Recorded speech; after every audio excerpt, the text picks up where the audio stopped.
The wedding that wasn't normal Great Hall of Aurelia Prime was a place of light and wonder. Thousands of tiny silver lanterns floated in the air like slow-moving stars. Soft music played, not from instruments, but from glowing crystal, orbs that pulsed in time with the guests' heartbeats. The air smelled faintly of sweet spice, something foreign yet calming. Commander Ethan Vance stood at the altar, dressed in a formal white and gold uniform. His dark hair was neatly tied back, his boots polished until they shone. But even as he stood tall, his mind was uneasy. This was no ordinary wedding. He was about to marry Leora, a woman from the Velari system, a place known for its strange customs and strict traditions. Their union was not just a marriage. It was a political bridge between the very different worlds. Earth and Velari had been allies for only 3 years, and this marriage was meant to seal that bond. Ethan had been in dangerous missions before. He had faced pirates in deep space and even fought in the asteroid wars. But today, his heart pounded in a way he had never felt before. It wasn't nerves. It was something else. A feeling he couldn't name. The doors at the end of the hall opened. All heads turned. Leora entered, wearing a gown that seemed woven from threads of pure light. Her long silver hair shimmered with each step, her eyes deep violet, like the heart of a storm. Locked on his, she walked with grace, her face calm. But there was a tightness in her smile. As she reached him, the hall fell silent.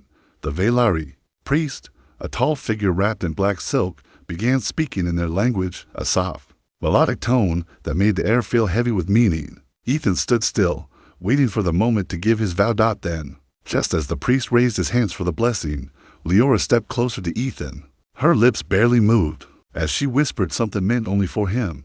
After the ceremony, I want my sister to learn from you everything. Ethan blinked. Her sister? Learn what? The words didn't make sense. Was this some Velari custom? He knew Leora had a younger sister, Saren, but they had never spoken. He had only seen her once, standing in the shadows during the engagement. Dinner, tall, sharp-eyed, watching him like she was trying to solve a puzzle. Before he could ask, the priest spoke louder, calling for the final vow. Ethan repeated the words in Velari carefully, hoping he didn't mispronounce anything. The guests clapped softly, the floating lanterns glowed brighter, and the music swelled. But his mind was stuck on that whisper. Everything died as the ceremony ended. Ethan caught sight of Saren. She was standing at the far edge of the hall, half hidden, behind one of the great silver pillars. Her hair was darker than Leora's, but her eyes, molten gold, seemed to burn through him. She didn't smile. She didn't even blink. The guests moved forward to greet the new couple, offering blessings and gifts. Leora accepted them politely, but every now and then, Ethan noticed her glancing toward her sister. It was as if they were sharing a silent conversation. When the final guest had bowed and stepped away, the great hall doors shut with a deep, echoing sound. Ethan felt a sudden shift in the air, like the beginning of a storm. Leora turned to him, her voice calm but serious. After tonight, you will meet with Saren. She will come to you every day. You must teach her as you would a trusted soldier. Ethan frowned. Teach her what? Strategy? Piloting? Combat? Leora's eyes softened, but her words were heavy. Teach her how to think like you, how to see the way humans see, how to fight the way humans fight. It made even less sense now. Why? What's going on? Instead of answering, Leora simply placed a hand on his chest. Promise me, Ethan. Something in her voice, a faint tremble, told him this was no small request. It was important, urgent, maybe even dangerous. Against his better judgment, he nodded. All right, I promise. Leora gave a small, sad smile. Then you have already done more for my people than you know. Before Ethan could press her further, Saren stepped forward from the shadows. She walked slowly, each step deliberate, until she stood just a few feet away. Her gaze didn't waver. I'll see you tomorrow, Commander, she said, her voice cool but sharp. We have much to begin. And then, without another word, she turned and left, her long cloak trailing behind her. Ethan stood there, the weight of this strange new promise sinking into his mind. The wedding had been the beginning, but it was clear the real story was only just starting, and whatever it was, it would change everything. The sister in the shadows. Next morning, Ethan woke up with a mind full of questions. The soft hum of the space station Aurelia Prime filled the quiet quarters. Outside his window, the Velari sun was rising, a massive golden sphere that made the glass glow faintly. But his thoughts were not on the beauty outside. They were on Leora's strange request, and on her sister. He had met soldiers, spies, and diplomats from dozens of star systems. He could read people easily, their movements, their tone, their motives. But Saren, she was unreadable. Those golden eyes had no warmth, no hostility, no fear. Just calculation. A soft chime sounded at his door. The panel slid open, and there she was. No greeting, no smile, just a cool, assessing look. She stepped inside without asking permission, her black cloak swaying slightly as she moved. "You're late," she said. Ethan raised an eyebrow. "I didn't know we had a schedule." "We do now," Saren replied flatly. She set a small Valari data pad on the table between them. "Leora says you will teach me.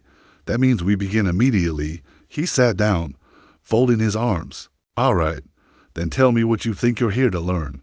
Saren leaned forward. "How humans win, not just in war, in anything." Ethan studied her for a moment. "That's the big request.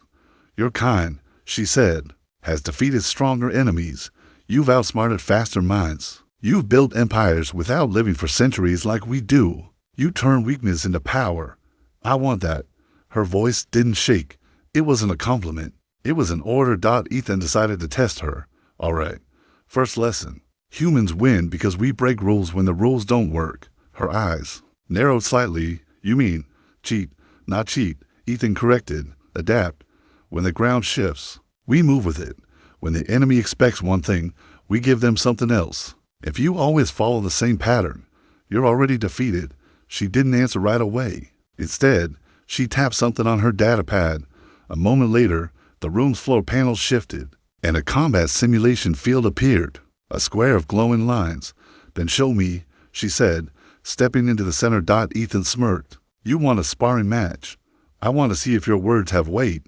The fight began fast. Saren moved like lightning, every strike sharp and precise, her reflexes far beyond human limits. Ethan was forced to dodge more than attack, letting her make the first moves. She was good, too good, but she was also predictable. Ethan noticed her footwork repeated after every third strike. On her next move, he stepped into her pattern instead of away from it, catching her off guard. She stumbled, and in one swift motion, he swept her leg and sent her to the floor. She sat there for a second, breathing hard, then looked up at him with something close to a smile. "You're slower, but you're harder to read. That's the point," Ethan said. "Never let them see the same thing twice." Saren stood, brushing off her cloak again. "Until I can't be read." For the next 2 hours, they trained. Every time she adapted, Ethan changed his strategy.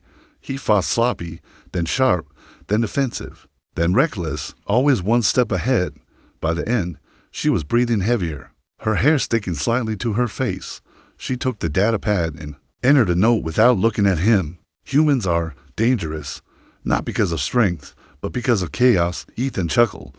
"You say chaos like it's a bad thing." "It is," she replied quietly, "and it may be the only thing that can save us." Her words caught his attention. "Save you from what?" Saren's gaze flickered, the first sign of hesitation he'd seen in her. "If Leora hasn't told you, it is not my place to speak." But she leaned in slightly. "They are coming, and when they arrive, your way may be the only way left." She turned and left without another word, her cloak disappearing around the corner. Ethan stood there for a long time, the quiet hum of the station suddenly feeling heavier. They are coming, whoever they were. It was clear this wasn't just about teaching his sister a few tricks. This was something much bigger. And for the first time, he realized his marriage might not have been about love at all. Lessons turned to warnings for the next week. Ethan's mornings began the same way, with the sound of his door chime and Saren stepping inside like she already owned the place. She never wasted time on greetings. Each day, she brought something new, a weapon from Valari armories, a battle simulation, or strange mind games meant to test his decision-making. She was relentless. If he taught her a tactic one day, she returned the next, having studied it, broken it apart, and found ways to counter it. Ethan had trained elite soldiers before, but Saren learned faster than anyone he had ever met. And yet, she never smiled in victory. She didn't seem to enjoy winning. For her, every lesson was survival, nothing more. One morning, she arrived, carrying the dueling blades, long, curved, and glowing faintly along the edge. "Well, train with these today," she said, placing one in his hand. Ethan raised an eyebrow. "You're really trying to kill me now, aren't you?" "Not kill," she replied. "Push you. If you can't fight at your best, I can't learn at mine." They stepped into the combat circle. The air shimmered faintly around them, a safety field to prevent fatal strikes. The duel began. Saren attacked first, her movements a blur. Ethan blocked, ducked, and sidestepped, using every ounce of focus to keep up. She pressed harder, faster, until sweat beaded on his forehead. But he noticed something. Her strikes followed perfect form, always the most efficient angle. At perfect form was predictable. Ethan shifted his stance, suddenly making messy, uneven swings. It threw her off.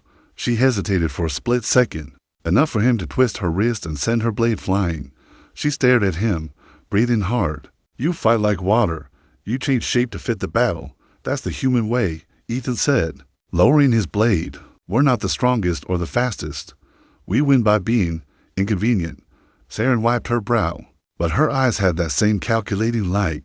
"If you're right, it means my people have been preparing for the wrong kind of war." Ethan frowned. "You keep saying war. What kind of war are we talking about?" She hesitated, glancing toward the sealed door like someone might be listening. Then she walked closer. "There's an enemy beyond our borders, the Korath Dominion. You've probably never heard of them." Ethan shook his head. "Can't say I have. They don't just invade planets. They strip them. They take everything, resources, culture, even memory. When they're done, the world doesn't remember it was ever free. It becomes theirs completely." Ethan's stomach tightened. "And they're coming here." Saren nodded slowly. "Our fleets are fast and disciplined, but the Korath, they know how to predict patterns. They win by expecting the expected. That's why I need you. Why Leora asked for you." Ethan understood now. The marriage, the promise, the daily training. None of it had been about diplomacy alone. It was about giving Saren the one weapon her people didn't have: unpredictability. But Saren's next words chilled him. "They're closer than anyone admits. The Council is keeping it quiet to prevent panic. If we don't adapt before they arrive, the Velari will fall." Ethan stepped back, trying to process it. "And you think a week of lessons will change that?" "I don't have a choice," she said sharply. "You adapt in days. My people adapt in decades. I need to be ready before the sky fills with their ships." Her voice cracked just slightly on that last word, and for the first time, Ethan saw a shadow of fear behind the gold in her eyes. That night, Ethan found Leora in the private gardens. The air was cool, the flowers glowing faintly under the starlight. He told her everything Saren had said. Leora listened silently, then looked at him with a mix of pride and sadness. "She wasn't supposed to tell you, but yes, it's true. And if she fails, I lose more than a sister. I lose my world." Ethan stared out at the stars, thinking of the fleets that might already be on their way. The lessons weren't just training anymore. They were preparation for something that could decide the fate of an entire species. The next morning, when Saren arrived at his door, Ethan didn't wait for her to speak. "Today," he said, "we train like it's the last day before the fight."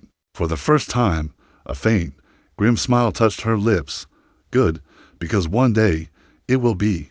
The hidden thread days on Aurelia Prime began to feel heavier, as if the air itself carried the weight of something unspoken. Ethan continued, training Saren, but her movements had changed. She was sharper, faster, but also tense. Sometimes, during their sparring, her eyes would drift to the door as though expecting someone to burst in. Ethan noticed. "You're distracted," he said one morning after knocking her blade aside. Saren straightened, breathing hard, "Because I can feel them getting closer." He frowned. "The Korath?" She didn't answer, only picked up her weapon again. But later that night, Ethan would find his answer in the most unexpected way. It began in the Royal Council Hall. Ethan had been called there by Leora for what she called a minor diplomatic update. The hall was massive, its silver walls etched with flowing Velari script. 12 counselors sat in a circle, each wearing a different crest. Leora stood at the center, her voice calm but firm. "The trade routes remain secure. The outer colonies are stable." Ethan could hear the words, but something about the room felt wrong. The air was colder than usual. Shadows pooled in the corners where the light should have reached. And then he saw it. One of the counselors, an older man with pale, almost gray skin. Watching him too closely, His eyes didn't blink, not once. When the meeting ended, Ethan stepped into the hallway. Saren was there, waiting for him. She grabbed his arm before he could speak. "You noticed it too," she said. "What?" Ethan asked, though he already had a feeling he knew. "The one with the pale skin." She replied quietly, "He's not Velari. Not anymore." Ethan stopped walking. "What do you mean, not anymore?" Her voice dropped to a whisper. "The Korath don't always invade with ships first. Sometimes they send shadows, agents, who can take a body and wear it like a suit. They move in, pretend to be someone important, and slowly twist the decisions that are made." Ethan's gut tightened. "And you're saying one of them is already here?" "I'm saying more than one might be," she said grimly. "And if the council has been touched by them, it means they already know who you are." That night, Ethan couldn't sleep. Every sound in the corridors made him sit up. His instincts from years of military service told him the station wasn't as safe as everyone thought. Near midnight, he decided to clear his head and walk through the gardens. But halfway there, he stopped. A faint metallic click echoed down the hall, the sound of a weapon being readied. Ethan pressed himself to the wall, listening. Two voices murmured in the shadows ahead. "The human is dangerous," one said. The tone cold and unnatural. "The sister will break him if the training continues." The other replied, "We can't allow her to learn too much." Ethan's chest tightened. They were talking about Saren and him. He stepped back silently, but the floor under him let out the slightest creak. The voices stopped. A moment later, the figures emerged from the shadows. Their faces looked human, but their eyes were wrong, too reflective, like polished stone. "Commander Vance," one said, lips curling into a thin smile. "We were just discussing your future." Ethan kept his tone even. "And here I thought I was here for a wedding." The other one stepped closer, the light catching his face. For just an instant, the skin flickered, revealing a dark, cotton-like texture beneath, before shifting back to normal. Ethan didn't wait. His training kicked in. He slammed the first figure against the wall, twisting its wrist until something cracked. The second lunged at him, but Ethan dropped low. Sweeping its legs and drawing the blade he kept hidden under his coat. The moment the blade's edge touched the creature's side, it hissed, a sound too deep for any normal throat. Then, without warning, both figures darted back into the shadows and vanished like smoke. By the time Ethan reached Saren's quarters, his heart was pounding. She opened the door instantly, as if she'd been waiting. They made contact. He said. Saren's jaw tightened. "Then we're out of time." Ethan glanced around the room, noticing the Velari weapons lining the wall. "You've been preparing for this since I was old enough to hold a blade," she said. "But now I'm not sure the battle will wait for us to be ready." Outside her window, a strange red light flashed in the distance, a signal from somewhere beyond the stations. Outer rings, Ethan didn't know what it meant, but he could feel it in his bones. The war wasn't coming. It was already here. Betrayal in the Hoth Royal Hall of Aurelia Prime had never felt so dangerous. It was supposed to be a night of unity. The council had called an emergency gathering, inviting military leaders, diplomats, and honored guests. The hall was alive, with quiet conversation, the air filled with the faint scent of Velari crystal wine. Gold banners draped the walls, and the floating lanterns cast a soft light over the polished silver floor. Ethan stood near the edge of the room, scanning every face. Since the encounter with the Korath infiltrators, he trusted no one. Saren was on the opposite side, standing tall in her black combat cloak, speaking with two generals. Leora was at the center, smiling politely as she moved between guests, but Ethan could see it was only a mask. Her eyes kept searching. Something was wrong. A deep chime sounded, signaling the council's arrival. 12 high seats formed in a wide circle, each occupied by a counselor in their ceremonial robes. The one with pale skin, the same one Ethan had noticed before, sat motionless, his gaze sweeping the room like a predator choosing its prey. Counselor Velric, a tall Velari with sharp features, stepped forward to speak. "We are gathered tonight to discuss the future of our alliance." In these uncertain times, the words stopped. Velric's body stiffened. A thin, glistening blade had appeared from nowhere, sliding between his ribs. Gasps erupted across the hall. The assassin, cloaked in a shimmering fabric that bent the light around them, pulled the blade free. The moment the fabric flickered, Ethan saw it, a Korath shadow. It moved fast, cutting down the guards before anyone could react. The guests scattered, the floating lanterns crashing to the floor. Ethan's instincts took over. He vaulted the low barrier around the council platform, drawing his sidearm. "Saren, with me," he shouted. Saren was already moving, her blade flashing in her hand. They closed in on the shadow, but it darted toward the far wall, straight, toward Leora. "Leora, down!" Ethan yelled, sprinting forward.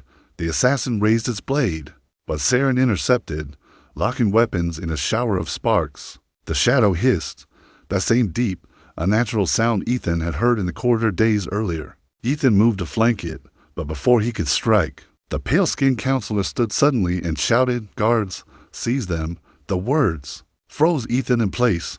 Them, not the assassin, him and Saren. The royal guards hesitated only a moment before two of them actually turned their weapons on Ethan. His stomach dropped.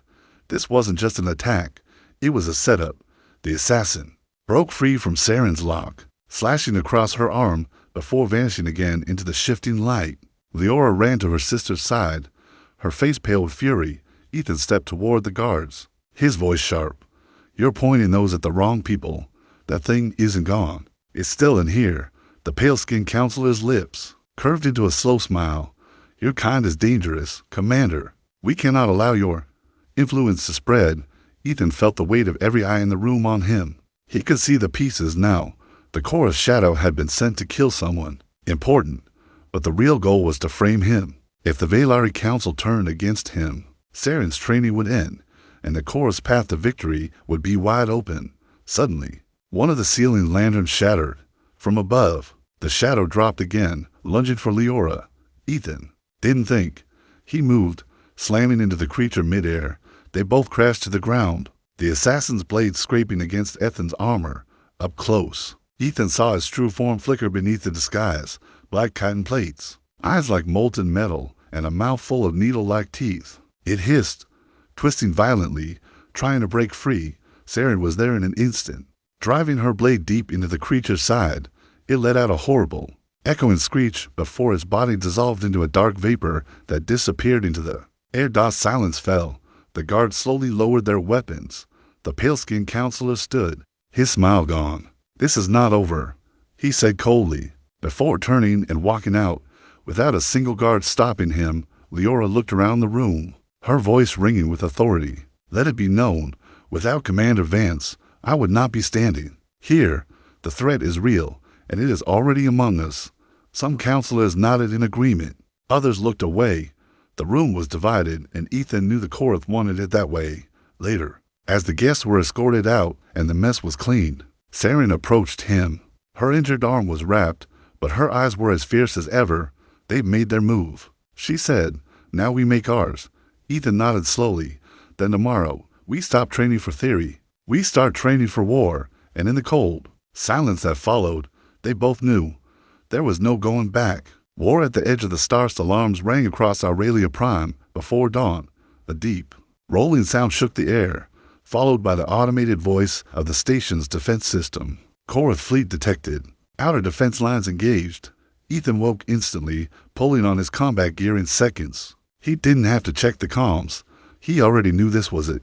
The war they had been preparing for had arrived. Outside his quarters, the normally calm station was chaos. Soldiers ran through the halls, weapons in hand. The lighting had shifted to deep red, casting everything in a warlike glow. The distant hum of the station's engines had changed, louder now, like a heartbeat that was racing. He found Saren already in the command deck, standing over the holomap of the Valari system. Dozens of red markers, Korath ships, had breached the outer perimeter. The largest was a dreadnought, so massive it could blot out the light of a moon. "You're late," she said, though her voice was steady. "I was hoping you'd start the party without me," Ethan replied, moving to stand beside her dot around them. Valari officers barked orders in their melodic language. Squadrons were launching, shield grids were activating, but Ethan could see it in the holomap. The Korath weren't attacking head-on.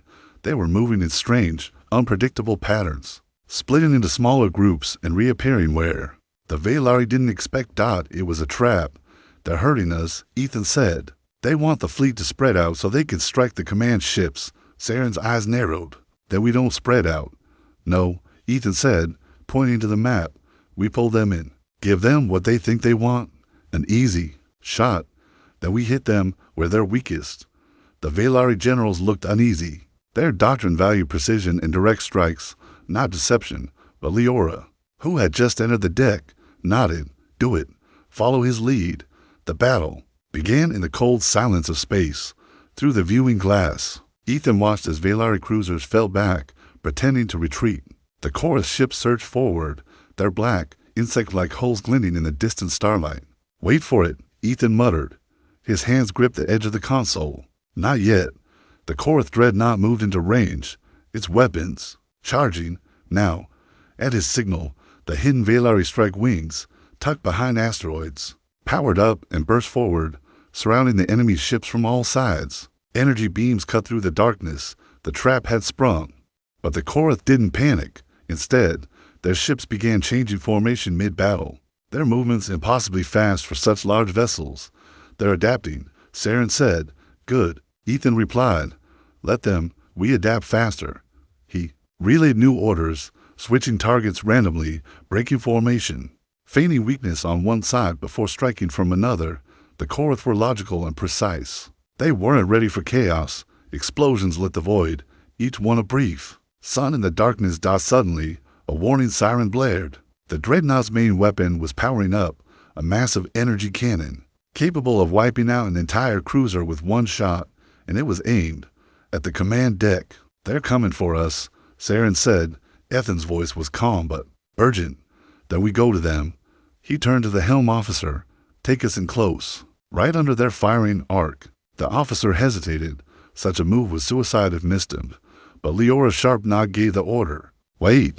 The command ship roared forward, skimming the dreadnought's hull so close that the plating scraped their shields. The Korath cannon fired, but missed. The shot went wide, cutting through empty space. Saren, Ethan called. Boarding party, now. Within minutes, Ethan, Saren, and a team of Valari soldiers were in drop pods, hurtling toward the dreadnought's side. The pods slammed into the hull, magnetic clamps sealing them in place. Explosive charges blew the doors open, and they poured. Inside, the corridors of the Korath ship were dark, metallic, and pulsing faintly, as if alive. Shadows moved in the corners, and the air was thick with a low, insect-like hum. Korath warriors swarmed toward them, tall, armored creatures, with curved blades that seemed to grow from their own arms. Saren fought like a whirlwind, each strike clean and deadly. Ethan fought differently, unpredictable, using feints, distractions, even throwing a fallen enemy's weapon at another. To break their focus, they cut their way to the core chamber. At its center, the dreadnought's control nexus pulsed with a sickly green light. This is it, Saren said. Ethan planted the charges. We set these, we crippled the whole ship. Korath warriors closed in from every entrance. Ethan handed Saren the detonator. You finish this. I'll hold them off. But Saren shook her head, stepping beside him. No, we finish it together. The last wave hit them hard, still clashed, blasters roared, and for a moment, it seemed they would be overwhelmed. But the charges were set. Ethan shouted, now. Saren hit the detonator.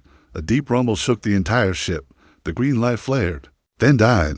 The dreadnought systems collapsed, and through the viewports, they saw the rest of the Valari fleet closing in for the kill. They escaped in a pod just as the massive ship tore itself apart.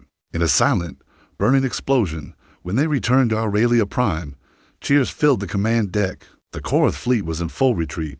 Ethan turned to Saren. Her hair was damp with sweat, her golden eyes brighter than he had ever seen them. You fight like a human now, he said with a grin. She smirked. No, I fight like Saren. The promised Fulfilled war was over. For now, from the observation deck of Aurelia Prime, the stars stretched endlessly, cold and silent after the chaos of battle. The remains of Korath ships drifted like dark scars against the light. Crews were still busy repairing hull damage and tending to the wounded. But there was a quiet sense of relief, a fragile peace that had been bought with blood. Ethan stood alone for a while, leaning against the railing. His armor was scratched and scorched, the faint smell of burned plating still clinging to it. His muscles ached from the fight, but it wasn't pain that kept him from leaving. It was the weight of what had just happened. A week ago, he had been standing at an altar, confused by a strange request from his bride. Now, he understood it completely. Leora hadn't just been marrying a human for diplomacy. She had been placing the survival of her people in his hands, the door to the deck opened softly. Saren stepped in, still wearing her combat cloak, though the blade at her hip was clean. Now, her arm was wrapped from the wound she'd taken during the assassination attempt, but her posture was steady. "You're hard to find," she said. Ethan gave a faint smile. "Figured I'd let the heroes have their celebration without me." She walked to the railing. Standing beside him, the golden light of the Valari sun caught her eyes, making them seem even brighter. "I've been thinking about something," she said quietly. "When I first met you, I didn't understand humans. I thought you were reckless, unfocused, dangerous." Ethan chuckled. "I think you still believe that." "Maybe," she admitted, "but I also believe it saved us." They stood in silence for a moment, watching a repair shuttle pass below the deck's glass floor. Saren spoke again, her voice softer now. "Do you know why Leora asked you to teach me?" "I think I do," Ethan said. She knew the Korath wouldn't just be beaten with skill. They had to be beaten with unpredictability, with chaos. "And she thought I could give you that." "She thought you could give me more than that," Saren corrected. "Our people, we've lived for centuries following the same rules, the same patterns. We win battles, but we don't take risks, and when you don't take risks, you stop growing. You taught me to think differently, to act differently, and because of that." She paused, taking a slow breath. "We have a future." The door opened again, and Leora entered. She walked toward them, her gown simple now. No crown, no formal robes, just a woman looking at the people she trusted most. "I heard the fleet will honor you both tomorrow," she said. "But before that, I wanted to thank you, Ethan, for keeping your promise." Ethan shook his head. "You didn't give me much choice." Leora smiled faintly. "You had a choice. You could have done the minimum. You could have just taught her the basics and walked away. But you didn't. You gave her everything, and because of that, millions are alive." Her voice caught just slightly, but she steadied it. "When I whispered that request to you at the altar, I knew you'd wonder why. I couldn't tell you. Then, if you had known the truth, you would have seen the size of the danger, and maybe you would have walked away." Ethan's eyes softened. Not a chance. The three of them stood together, looking out at the stars. Beyond the Valari system, the Korath might regroup. The threat wasn't gone forever. But now, Saren was ready, and she had a fleet that had tasted the power of human strategy. "Whatever comes next," Saren said, "we'll meet it head on." Ethan nodded. "And we'll make sure they never know what's coming." Leora looked at them both, pride shining in her violet eyes. "Then my strange request was worth everything." Later that night, long after the deck had emptied and the celebration had faded, Ethan found himself alone again, staring at the stars. But this time, there was no confusion in his mind. He knew exactly why he was here, why Leora had chosen him, why Saren had trusted him, because sometimes the difference between survival and extinction wasn't strength or speed or even technology. Sometimes it was simply the willingness to think like no one else, and in that, humans had always been the best.